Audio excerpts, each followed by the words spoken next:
Okay pa po ba kayong lahat? Mga kapatid at mga kababayan, malinaw po nating narinig sa pambungad na pananalita ng kapatid na Edwil Sabala ang pinakalayunin ng malakihang pagkilos na ating sama-samang isinasagawa sa araw na ito. Nais nating katawanin ang nagkakaisang damdamin ng milyon-milyong Pilipino at isatinig ang kanilang pinag-isang mithiin para sa isang mapayapa at nagkakaisang Pilipinas. Kaugnay nito, binanggit din po ang ating kagustuhan na ipaalam sa mga opisyales ng ating pamahalaan ang ninanais at pinapangarap na maayos at epektibong paglilingkod at paglutas sa lumalalang kahirapan na pinalubha pa ng katiwalian at korupsyon, kalamidad, kriminalidad, bangayang pampolitika at iba pa. Kinikilala po nating lahat na nagkakatipon ngayon na sa pagkakaisa, kapayapaan at pagkakasundo lamang natin makakamit ang hinahangad na pagunlad at pagsulong ng ating bansa. Sa bahagi po naman ng kapatid na Romel Topacio, tinindigan ang pagtitipong ito ng Iglesia ni Cristo ay konkretong kahayagan ng suporta sa naunang pahayag ng Pangulong Bongbong Marcos na hindi sasang-ayon sa isinusulong na impeachment laban kay Vice President Sara Duterte. Kinatigan din po ng Iglesia ni Cristo ang posisyon ng Pangulo na ang impeachment ay hindi makapagdudulot ng kabutihan sa buhay ng kahit isang Pilipino. Hindi lamang ito pag-aksaya sa oras ng pamahalaan, kundi makakahadlang din sa pagre-resolba sa marami at pangunahing problema ng bansa. Mataas na presyo ng bilihin, mababang kalidad ng edukasyon, infrastruktura, serbisyong pangmedikal, kriminalidad, seguridad at iba pa. Higit sa lahat, ang pagsusulong ng impeachment ay mauuwi lamang sa pagtatalo-talo at papagkakampi-kampi, hindi lamang ng mga mamamayan, kundi pati na rin ng mga opisyalis ng gobyerno. Ipinaalala rin na kapag nagtatalo-talo ang mga nasa pamahalaan, apektado ang taong bayan, at kapag magulo ang bansa, ang mga tao ang kawawa. Lagyan po natin ng konteksto ang dalawang pagpapahayag na nauna upang lalong mabigyan ng diin ang kahalagahan ng pagkakaisa, pagkakasundo at kapayapaan sa ikalulutas ng panganib na dulot ng kahirapan dahil sa lumulubhang katiwalian, korupsyon, kalamidad at lalo lamang napabibigat ang buhay at pamumuhay ng ating mamamayan. Sa isang ulat balita ng periodikong Philippine Star, 4 na araw nang nakararaan ay ganito ang sinasabi. Based on a recent SWS survey, an estimated 17.4 million Filipino families considered themselves poor in the last quarter of 2024. This number represents 63% of the surveyed respondents, the highest self-rated poverty in 21 years. Across the country, Mindanao had the highest self-rated poverty at 76%, followed by Visayas at 74% and Luzon at 55%.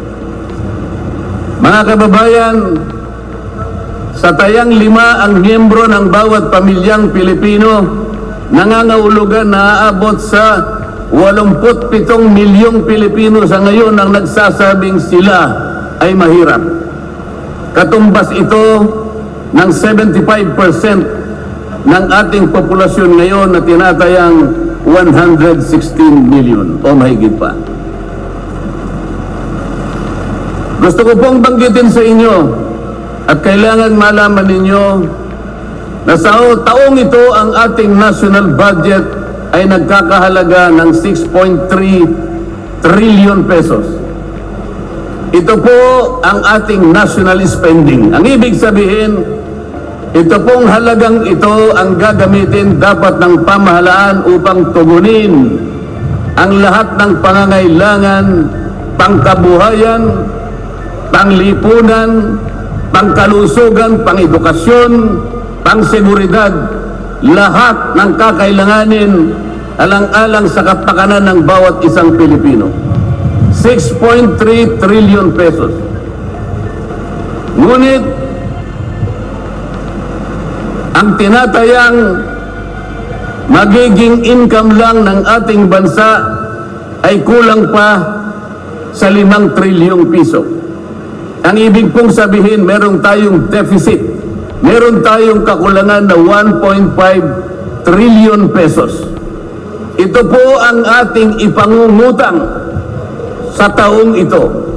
1.5 trillion pesos.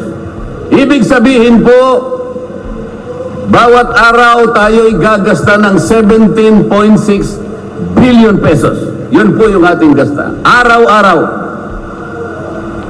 Ngunit ang ating kinikita ng bansa ay 13.4 billion pesos lamang. Sa makatwid, ang uutangin natin araw-araw ay 4.2 billion pesos. Katumbas ng 175 million pesos bawat oras. Napakabigat po na hinaharap na hamon at problema ng ating bansa. Hindi po biro-biro ito. Ito po ay pananagutan po ng ating mga opisyales. Hindi po pwedeng talikuran ito. Ganito na po kalala ang problemang pang-ekonomiya ng ating bansa. Ngunit, hindi po yata ganito ang naging direksyon, sapagkat sa halip na po unahin ang mga binanggit nating malalaking problema na kinakaharap ng ating bansa, ang inuna po ay mga bagay na mauuwi lamang sa pagkakampi-kampi at pagkakabahagi ng ating bansa. Bakit po? Nagtatag po ng Quadcom. Ang buong akala ko po sa pagtatatag ng Quadcom, ito po ay 4 na komite sa House of Representatives. Kinonsolidate, ginawang isang makapangyarihang komite na ang buong akala ko, ito ang gagamitin para tutukan ang namumuong problemang lumulubha pa na hinaharap ng ating bansa. Napakataas po ng bilihin, lalo na po yung pagkain ngayon. Nagtanong-tanong po ako, ang isang pirasong kamatis last week is 20 pesos. Tama po ba yun? Ngayon po, may nagsabi sa akin 30 pesos isang kamatis. Ang isang kilong kamatis, 400 pesos. Tama po ba yun? Ang isang piraso ng siling pangsigang ay 10 piso. Yun po yung sinabi sa akin. Tama po yun? 600 pesos per kilo. Yun pong bell pepper. Dalawang kulay po yata yung bell pepper. Isang berde, isang pula. 45 pesos ang isang piraso. 1,000 pesos ang isang kilo. Bakit hindi po ito yung unang harapin natin? Napakalala po ng presyo ng kuryente sa ating bansa. Meron po akong isinulong na 10 panukalang batas na ang tanging layunin ay ibaba ang kuryente sa bansang ito. Ikinalulungkot ko pong ibahagi sa inyo na kahit isa'y wala man lamang pong nadinig.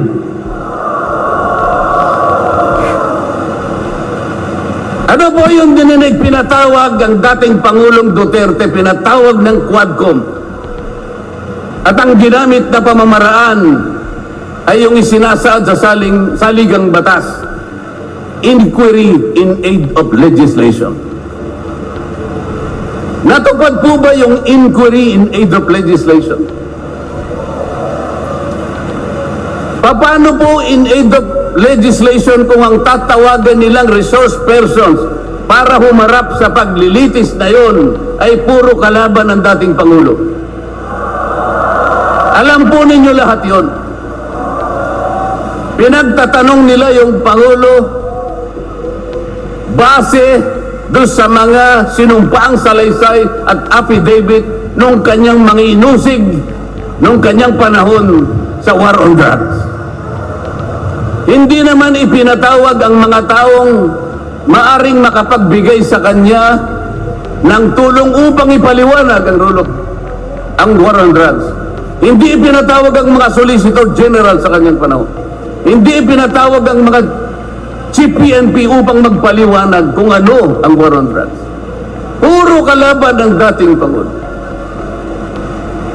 Yung mga abogadong kasama niya para magtanggol sa kanya, hindi pwedeng magsalita. Sapagkat ang tuntunin sa mga komite, ikaw ay papayagan lamang para payuhan mo ang kliyente mo sa kanyang karapatan. Ngunit paano mangyayari na ang kliyente nila ay papayuhan sa kanyang karapatan kung bubulungan lang siya, ay makikita siya ng isang chairman doon? Attorney, huwag mong bubulungan yan. Iko-contempt kita.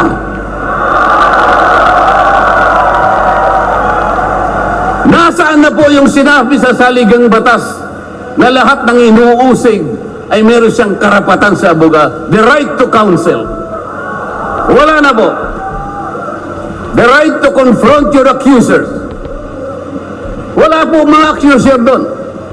Ang ginagamit ko ay mga sinumpaang salaysay, hindi man lang in-authenticate, ipinalagay na totoo lahat ang nakasaad ng mga aligasyon. Anong gagawin ng isang tao sa harap ng ganito na walang rule of law at walang due process? Ito po ang pinag-umpisahan ng kaguluhan at pagkakahati-hati. Sa kagustuhan po nila na mausig ang dating Pangulo, ayaw po nilang pumunta sa korte, ayaw nilang pumunta sa piskal. Ano po ba ang sinasabi ng mga desisyon ng Korte Suprema? Kapag ka napatunayan nyo ang isang tao ay maaring nakagawa ng kahit anong paglabag sa lahat ng batas, anumang batas, dalhin ninyo sa piskalya, dalhin ninyo sa korte. Yun ang tamang paraan. That is the rule of law. Ngunit bakit? Bakit kayong Quadcom ang gumagawa nito? Ang Quadcom ay hindi piskal. Ang Quadcom ay hindi korte. Nagkukunwa lang na korte. Yung mga chairman ng 4 na komite doon, wala ni isang abogado. Pero naalala ko yung isa doon, kamukha ni Attorney Agaton. So sa halip na ang unahin ay yung kapakanan ng mamamayan, sa harap at liwanag ng napakaraming nakabantang panganib sa atin, sa ekonomiya, panglipunan, pangseguridad, korupsyon, katiwalian, bakit ang inuuna ay usigin ng isang tao na hindi naman ipadadaan sa tamang proseso ng batas? Pangalawa, tinawag po nila ang pangalawang Pangulo sa 2 pagkakataon. Una po, nang magpipresent siya ng budget. Ang pinipresent po niyang budget ay budget for 2025. Akalain po ninyo ang gusto nilang tanungin ay yung pagkakagasta ng kanyang budget noong 2022 and 2023. Saan ka naman nakakita ng ganong klaseng direksyon? 2025 ang dapat pag-usapan Ang kanilang pilit na itinatanong ay paggamit o paggasta niya noong 2022 at 2023. Ang sabi po ng Vice President, siguro na inis na rin, I forgo my opportunity to defend this 2025 budget and I leave it to the discretion of the House of Representatives as presented. Ayaw pa nilang tanggapin. Nang ibig sabihin, ayoko nang idepensa sa inyo. Bahala na kayo. Kung anong gusto nyong ibigay sa akin, bahala na kayo. Ano pong ginawa nila? Na hindi. Kinakailangang masagutin mo lahat ito. Walang exempted dito. Kahit ano nga yun siya, kailangan namin tama po yung lahat po ng paggasta ng pera ng bayan ay kailangan pong suriin. Totoo po yun. Ngunit meron pong pagkakataon at panahon sa paggawa nito. Hindi po sa panahon ng pipresenta ng budget. So ang ginawa po nila, tinawag uli ang pangalawang Pangulo sa isang pagdinig sa isang committee na kung tawagin ay Committee on Good Government.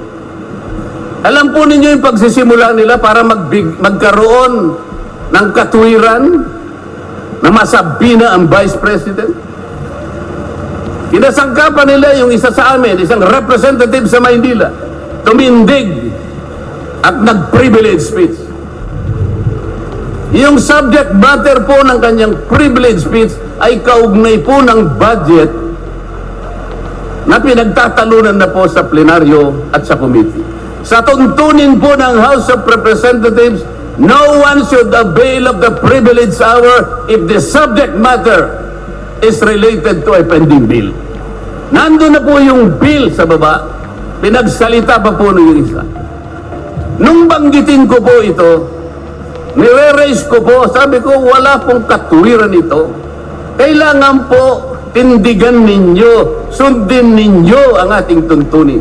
Kapag hindi tayo sumunod sa ating tuntunin, sinong maniniwala sa atin na tayo may karapatang gumawa ng batas para sa ikabubuti ng ating bansa?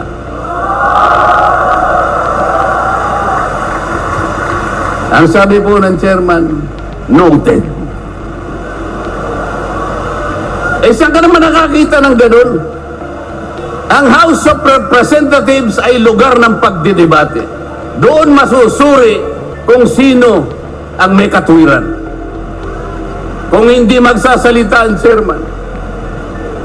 At pagkatapos po, sinabi ko pa, bakit baka ako dahil lamang sa isang manifestation ng isa sa amin, ginawa na naman ninyong isang motu proprio action. Yung motu proprio po ay ibig sabihin, ang komite sa kanyang sarili ay pwedeng mag-imbestiga sa sarili niya. Pero ginamit nila yung manifestation ng isa sa amin. Mali na naman po yun. Hindi po dapat ganun. Nung i-raise ko po yun, ayaw na naman po nilang pumayag. Samantalang ako po, I delivered a full privilege speech. DepEd din ang pinag-uusapan nun. At ang ni-raise ko po ay yung katiwalian involving more than 3 billion pesos covering 3 annual audits of the Commission on Audit. Kahit na full privilege speech, hindi man lang po ni-refer sa committee. Samantalang yung illegal po na privilege speech, dali-daling ibinigay kagad sa Committee on Good Government. Kahit na illegal, kahit alam nilang mali. Ito po yung problema. So sabi ko, Mr. Chair, bakit tayo po ang sumusuri? Bakit tayo po ang nag-audit ng confidential funds ng Vice President? Bakit tayo po? Hindi po ba ang minanduhan ng ating saligang batas na tanging may otoridad at kapangyarihang mag-audit at mag-examine ng lahat ng report at papeles ng pagkakagasta ng ating bansa ay ang Commission on Audit? Ni-raise ko na naman po yun. Ayaw pong sumagot ng chairman. Ang pinasasagot po sa akin ay yung hindi abogado. Sabi ko, Mr. Chair, nilapitan ko po sila. Mr. Chair, huwag naman pong ganito. Ilagay naman po natin sa konteksto at sa regulasyon ng ating ginagawa. Tinatanong ko po ay isang constitutional issue. Bakit ang pasasagutin mo sa akin ay hindi man lang abogado? Huwag mo naman akong insultuhin. Doon sa puntong yun, alam po ninyo, pati yung kinakain kong hopya, pinagtripan nila. Ang Iglesia ni Cristo ay hindi po laban sa impeachment, sapagkat ang impeachment ay itinatadhana sa saligang batas. Ngunit, kung ang paraan ng pagsasagawa nito ay wala sa batas at wala sa tuntunin, ito na naman ay pagmumulan ng kaguluhan, pagmumulan na naman ng pagkakabahabahagi ng ating bansa. Ito po ang gusto nating iwasan. Ito po ang gusto nating iwasan. Iniimbestiga nila po yung confidential funds. Ang tanong ko po, Mr. Chairman, mahigit pong 400 opisina at ahensya ng ating pamahalaan ang tumatanggap ng confidential funds. At sila din ay natatawagan ng pansin ng Commission on Audit. Bakit naman isang opisina lang ang pinipilit niyong usisain? Hindi ba masyadong halata namang pamumulitika yan? Ito po yung gusto nating liwanagin. Hindi po tayo laban sa pag-iimbestiga ng katiwalian. Ilagay po natin sa ayos. Sana man lang kumuha sila ng ilang pang mga bahagi ng opisina na kagaya din ng paggagamit ng confidential funds, sapagkat ang layunin po raw ay makagawa ng batas. Kung talagang gusto ninyong gumawa ng batas, kasi po in aid of legislation, palagi po ito ang nagagamit, inquiry in aid of legislation. Nasa saligang batas po naman talaga ito eh. Kaya lang, meron pong limitasyon ang inquiry in aid of legislation. Ano po yung unang limitasyon? Kailangan po meron ka ng nakabalangkas na batas, panukala. Hindi mo lang makumple-kumpleto sapagkat nag-aatubili ka, baka merong impact ito sa ibang sektor. Kaya tatawag ka ng mga tao na makatutulong sa'yo para sa ganun makumpleto mo ang iniisip mong panukalang batas. Pagka ganun, alam niya kung sinong tatawagin niya. At alam niya rin kung anong itatanong niya. Hindi po ganun ang nangyayari ngayon eh. Dahil nga wala na pong rule of law, basta na lang sila tatawag ng kahit sino sapagkat hindi naman po talaga ang layunin ay gumawa ng batas kung hindi usigin ang taong gusto nilang usigin. Ito po ang nangyayari ngayon. Kaya nga po, dahil sa kagustuhan nila na talagang usigin ng ICC ang Pangulong Duterte, alam po rin nyo, yun lang ang tanging layunin. Sa 13 pagdinig ng Quadcom, 13, nakapaggawa lang sila ng isang batas na kahit siguro po high school graduate pagtatawanan niya yung kanilang panukalang batas. Bakit po? Yung definition na definition lamang po ng extrajudicial killing ay talaga pong matatawa ka na. Tayo ko na pong babain yun. Ibig sabihin, ang layunin talaga ay hindi in aid of legislation, kung hindi in aid of prosecution, in aid of persecution. Kanina po, mga kababayan, napanood po ninyo ang video na kung saan ay nagpahayag nang di pagsang-ayon si Pangulong Marcos sa namumuong impeachment laban sa pangalawang Pangulo. Ulitin ko lamang po yun. Sabi niya, tumutukoy po dun sa pagsasagawa ng impeachment. This is not important. This does not make any difference to even one single Filipino life. So why waste on this? What will happen if somebody files an impeachment? It will tie down the House. It will tie down the Senate. It will just take up all our time, and for what? For nothing, for nothing. Sabi po niya ito, none of this will help improve a single Filipino life. As far as I am concerned, it is a storm in a teacup. It's a tempest in a teacup. Ang ibig sabihin, isang napakaliit na bagay na pinipilit ninyong palakihin. Napakalaki ng problema ng bansa ang inaharap natin. Ito ang ating atupagin. Ito yung gustong mangyari ng Pangulo ng Republika ng Pilipinas. Sumagot po ang liderato ng House of Representatives. At sa isang bahagi, ang sabi po niya, ito po, kinuha ko lang yung isang bahagi sa isang mahabang manifestong ginawa nila. Sabi po ng House of Representatives, bilang tugon doon sa sinabi ng ating Pangulo, sabi po niya, together, let us rally behind our President to protect and preserve the gains of democracy as we build a stronger, more united, and more prosperous republic. Pero nasaan po kaya? Nandito po kaya lahat yung mga sumama sa manifestong ito na sumusuporta na mag-rally tayo sa likod ng Pangulo? Tayo'y magkaisa upang panindigan yung nauna niyang pahayag na ang gusto nating unahin na pagkaisahan ay yung pagtugon, pag-address sa mga problema ng bansa. Nasaan kaya sila? Nandun kaya sila sa likod ng Pangulo o tayo lang lahat? Sa Makati, tayo pong lahat ngayon na sama-samang nagkakatipon ngayon na hindi ko mabilan kung ilang, baka meron 1 milyon po yata. Tayo pala ngayon ang nagkakatipon sa diwa ng tunay na kapayapaan at pagkakaisa na nagrarally ngayon. Sapagkat tayo lamang ang nasa likod ng Pangulo sa kagustuhan niya na harapin natin ang mga hamon at nagbabantang problema ng ating bansa. Sapagkat, sabi niya, totoo naman, ang impeachment ay hindi makapagbibigay kahit anong butil ng kabutihan sa buhay ng isang Pilipino. Bago po ako magtapos, ay nais ko pong sipiin dito ang butil ng kaalaman na inalaw sa isang 1957 Nobel na ang pamagat ay Atlas Shrugged ni Alice O'Connor, na kilala sa taguring Ayn Rand. Ang sabi po niya, sa English muna po, pasensya na po kayo.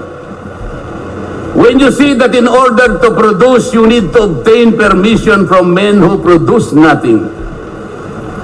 When you see that money is flowing from those who deal not in goods but in favors, when you see that men get richer by grab and pull, not by work, and your laws don't protect you against them but protect them against you. When you see corruption being rewarded and honesty becoming a self-sacrifice, you may know that your society is doomed. Kapag nakikita po ninyo na para tayo ay mag-produce, ay hingi pa tayo ng permiso sa mga taong hindi naman nakakapag-produce, at nakikita po nyo na umaapaw ang pera sa pamagitan ng patagong transaction at hindi sa pamagitan ng mga merchandise na nakikita natin. At nakikita ninyo kanya na yung iba ay lalong nagiging mayaman sa pamagitan ng katiwalian at hindi sa pamagitan ng trabaho. At ang mga batas ninyo, sila pa ang proteksyonan. At ang batas ninyo ay sila pa ang lumalaban sa inyo. At kapag ang corruption ay ito ang itinatadhana, ito ang binibigyan ng reward, at yung katapatan ay ito ay nagiging sakripisyong pang personal. Alam na ninyo na ang inyong lipunan ay nasa kapahamakan. Mabigat po ito. Mabigat po ito. Ito ang dapat harapin ngayon sa pamamagitan ng pagkakaisa, pagkakasundo at kapayapaan. Hindi po biro-birong problema ang inaharap ng ating bansa. At bago po ako tuluyang magtapos, payagan ninyo kong ulitin ang sentimiento ni Edmund Burke, isang English political philosopher, na sinabi niya, "The only thing necessary for evil to triumph is for good men to do nothing." Sa Tagalog po, ang tanging kailangan para magtagumpay ang kasamaan ay magsawalang kibo at walang gawin ang mabubuting tao. Maraming salamat po at magandang hapon po sa ating lahat.